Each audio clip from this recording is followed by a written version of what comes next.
Salut tout le monde, c'est Jérémy. La marque Tineco m'a envoyé leur dernier aspirateur, donc c'est un aspirateur laveur en même temps, donc c'est deux fonctions. Je trouvais ça assez intéressant, j'avais envie de vous le présenter. Et en plus de ça, on est sur un appareil qui sera connecté parce qu'on va pouvoir le connecter à l'application. Donc je vais essayer de vous le montrer du mieux possible. C'est vrai que c'est un petit peu plus volumineux que ce que je vous présente d'habitude. Il est juste là, comme vous pouvez le voir. Du coup je l'ai vraiment utilisé plusieurs fois chez moi pour pouvoir laver mes sols forcément. Donc en plus de faire un test, ça me permet de garder la maison propre, donc c'est plutôt positif. Donc si vous êtes nouveau sur la chaîne, n'hésitez pas à aller faire un tour sur les autres vidéos et à vous abonner au passage. Pour le déballage, comme vous le voyez, je fais un peu comme je peux parce que tout ne rentre pas dans le cadre.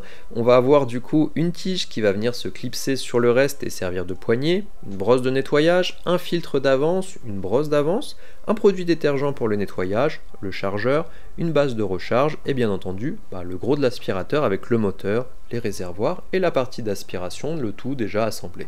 A noter aussi qu'il y a pas mal d'autocollants aux différents endroits pour vous expliquer dans quel sens assembler les parties, comment les retourner, que faire avec. Donc c'est plutôt pratique quand on découvre le produit et qu'on ne sait pas trop où mettre les différentes parties ou comment ça peut s'utiliser. Alors voilà ce que ça donne une fois le tout assemblé. Sur la poignée, on va avoir un bouton pour allumer l'appareil, un bouton pour passer entre un mode max et auto, qu'on reverra un petit peu après, un bouton sur le dessus pour le nettoyage automatique. En descendant, on arrive sur l'écran de contrôle. Directement en dessous, on a le réservoir d'eau propre qu'on va pouvoir retirer et remplir facilement avec de l'eau et la solution donnée avec l'aspirateur. Encore en dessous, le réservoir d'eau sale qui se remplit logiquement au fur et à mesure du nettoyage et qui est composé d'un filtre pour éviter que les saletés ne passent plus loin. Tout en bas, on va avoir le rouleau de nettoyage qu'on peut retirer aussi facilement pour le nettoyer ou le remplacer. Au niveau des caractéristiques techniques, on va avoir une capacité du réservoir d'eau propre de 0,6 litres, une capacité du réservoir d'eau sale de 0,5 litres et l'appareil va peser 4,5 kg. Il fonctionne sur les sols durs, tout ce qui est parquet, lino, carrelage, etc. Et il a une batterie de 4000 mAh qui garantit une durée de fonctionnement allant jusqu'à 35 minutes. Dans mon cas, j'ai pu utiliser l'aspirateur en moins d'une charge, parce que j'ai utilisé à peu près la moitié de la batterie pour faire à la fois mon rez-de-chaussée et l'étage. Donc dans ces cas-là, ça faisait à peu près, on va dire 150 mètres carrés, on va dire au sol, et du coup ça permet d'éviter d'avoir à recharger en plein milieu. Au niveau des recharges, ça va être peut-être au niveau de vider le réservoir d'eau sale et rajouter de l'eau dans le réservoir d'eau propre. Ça c'est en fonction en fait de l'état du sol, parce que l'appareil va utiliser plus ou moins d'eau en fonction de la saleté, donc il faut éventuellement le recharger. Après ça s'enlève facilement, il n'y a pas besoin de bouger tout l'aspirateur pour aller le charger. Au niveau du prix, on va le trouver à 347 € sur Amazon directement. Donc après, le prix peut paraître élevé ou pas en fonction de ce qu'on a l'habitude d'acheter. Il y a certains appareils qui font que aspiration qui coûtent ce prix-là, voire plus cher. Ici, on a quand même un appareil qui a deux fonctions et qui a pas mal aussi d'autres points qu'on va voir tout de suite. Alors comme je vous le disais, pour le bouton max ou auto, on a la possibilité d'aspirer fort ou au contraire laisser le système choisir la bonne puissance pour aspirer et utiliser l'eau. Alors je sais pas exactement comment ça marche, mais il est censé détecter si c'est vraiment sale ou pas et du coup ajuster la puissance en fonction. Dans mon utilisation, il s'est pas vraiment mis beaucoup en mode maximum, donc j'imagine que c'est assez propre chez moi. Et du coup, l'appareil fait pas tant de bruit que ça quand il est pas en mode max, donc ça aussi c'est plutôt sympa. Pour l'utilisation, c'est assez simple, on appuie sur le bouton pour l'allumer, il suffit d'incliner la poignée pour que le moteur s'enclenche. Du coup, le système va avancer par lui-même, il n'y a pas besoin de pousser ou de tirer ou quoi que ce soit, il n'y a pas besoin de se fatiguer à l'utiliser, et le système va donc aspirer et laver en même moment. Vous pouvez voir le niveau de puissance sur l'écran. En fait, en fonction de la puissance, on va avoir une barre qui devient rouge ou bleue, selon si le sol est sale ou pas, et en dessous la puissance utilisée. Alors on a aussi sur cet écran différents voyants en fonction de l'utilisation, le pourcentage de batterie restant, si on est en mode auto ou pas. Autre point sympa, c'est que le système va parler en fait aux différentes étapes et vous dire s'il y a besoin de changer le réservoir d'eau propre, d'eau sale, s'il est allumé, s'il y a besoin de le nettoyer ou quoi que ce soit. Et du coup, quand on n'a pas l'habitude de ce type d'appareil, c'est vrai que les voyants sont pas toujours très parlants. Ici, ils vous disent ce qui va pas. Si l'appareil s'éteint parce qu'il n'y a plus d'eau, et vous savez que c'est pour ça, il n'y a pas besoin de chercher qu'est-ce qui va pas.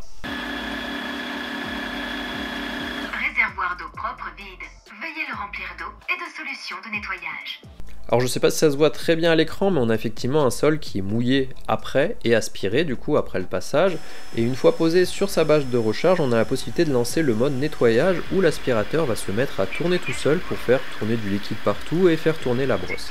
Il faut ensuite rincer les différents bacs et les laisser sécher avant de les remettre dans l'aspirateur. Alors en intro, je vous ai dit qu'il était connecté, effectivement il se connecte au Wi-Fi, on peut ensuite utiliser l'application pour avoir un historique de l'utilisation, combien on a consommé d'eau, combien de temps on l'a utilisé, etc.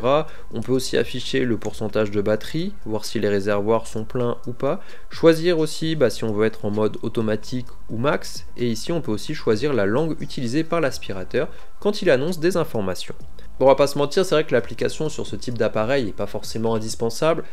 Dans mon cas, j'ai pas forcément besoin d'aller voir quand est-ce que j'ai lavé par terre la dernière fois. Si c'est sale, je vais l'utiliser. Si c'est propre, je vais pas l'utiliser. L'autre point, de savoir combien j'ai consommé d'eau, etc. Bon, là aussi, c'est pas forcément quelque chose que j'ai besoin de savoir. On a aussi la possibilité de le connecter avec les assistants vocaux, Google Home ou Alexa. Là aussi, ça va vous donner les mêmes informations que sur l'application pour vous dire si, par exemple, il faut aller changer le réservoir. Mais du coup, l'appareil vous le dit de lui-même, donc il n'y a pas forcément besoin, je trouve, de le connecter à tout ça. C'est une petite partie en plus, mais du coup, vous êtes logiquement devant l'aspirateur quand vous voulez l'utiliser. Et puis, vous n'avez pas forcément besoin de l'application, donc c'est présent, c'est un petit plus, mais voilà, c'est pas forcément... Pour moi, ça sert vraiment juste à mettre la langue qu'on voudrait, parce que du coup, quand je l'ai eu, il était en allemand, et j'ai pu facilement le mettre en français pour avoir la langue audio. Après, sur les autres parties, ça peut aussi peut-être servir à faire des mises à jour, éventuellement sur l'appareil, ou ce genre de choses.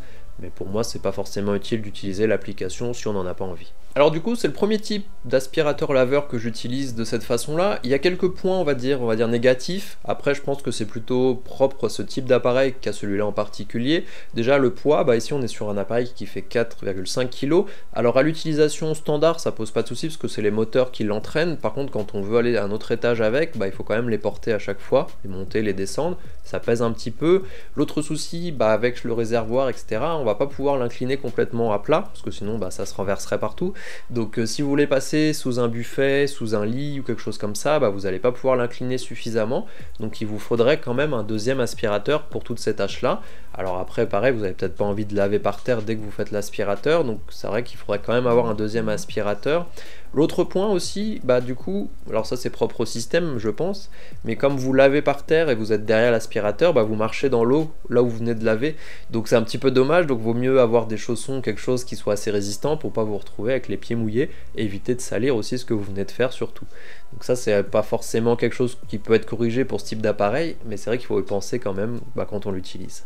Pour le côté positif, par contre, ici on a un appareil deux fonctions, donc ce qui est intéressant c'est que si vous aviez juste prévu de passer l'aspirateur, vous avez aussi lavé votre sol, donc vous avez gagné du temps, ou peut-être que vous n'auriez pas lavé par terre parce que vous auriez autre chose à faire après coup, donc c'est vrai que ça fait gagner du temps, ça évite de faire deux fois la même action. Maintenant c'est ça qu'il faut essayer de trouver, voir est-ce que ça peut vraiment vous servir, parce qu'ici on est sur un appareil qui du coup marche sur les sols durs, donc si vous avez de la moquette dans une pièce, vous n'allez pas pouvoir l'utiliser. Si vous avez des tapis au milieu de la pièce, là aussi il va falloir éviter les tapis et peut-être repasser avec un autre aspirateur pour cette partie-là. Maintenant, si vous avez du parquet partout ou du carrelage partout, là c'est très pratique parce qu'au moins vous êtes sûr de tout nettoyer à chaque fois, et il faut juste éviter toutes les pièces où vous avez peut-être un meuble où il faut passer en dessous, des choses comme ça. Mais de façon générale, je trouve ça assez intéressant, surtout que du coup, comme je vous le disais, ça fait gagner du temps, et forcément c'est toujours intéressant de gagner un petit peu de temps sur ce genre de tâches. Voilà, donc dites-moi en commentaire ce que vous en pensez. Est-ce que c'est un produit qui vous intéresse? Est-ce que c'est quelque chose qui peut vous servir ou pas? Est-ce que vous voulez voir plus d'appareils de ce type sur la chaîne? Est-ce que vous êtes féru de ménage vous aussi? Donc dites-moi ça en commentaire et on se voit très bientôt.